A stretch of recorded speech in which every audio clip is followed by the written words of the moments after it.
SMR small modular reactor શું હોય? આ ન્યુક્લિયર રિએક્ટરનું નાનું સ્વરૂપ છે. અપ ટુ 300 મેગાવોટ જેમાં ઇલેક્ટ્રિસિટી બનતી હોય ને એને કહેવાય સ્મોલ મોડ્યુલર રિએક્ટર. તમે આ ટર્મ આવનારા સમયમાં ખૂબ વાંચવાના છો કરંટ અફેર્સમાં અને ગમે ત્યાં પૂછાઈ શકે. આવનારા વિન્ટર સેશનમાં પાર્લામેન્ટનું જે શિયાળુ સત્ર આવવાનું છે એમાં આને લગતા 2 બિલ આવવાનું એટલે હોબાળો મોટો બધો થવાનો છે. ત્યારે ન્યૂઝમાં જોવો ને તો મને યાદ કરજો.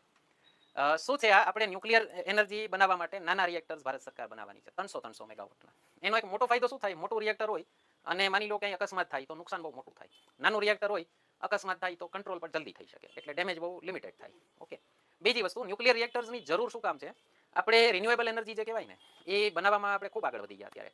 ટોટલ આપણી ઇલેક્ટ્રિસિટીમાં 50% જેવું પહોંચી ગયું છે નોન કોલ એટલે નોન ફોસિલ ફ્યુલ વાળી જે એનર્જી હોય આપણે એમાં 50% ઉપર પહોંચી ગયા છે.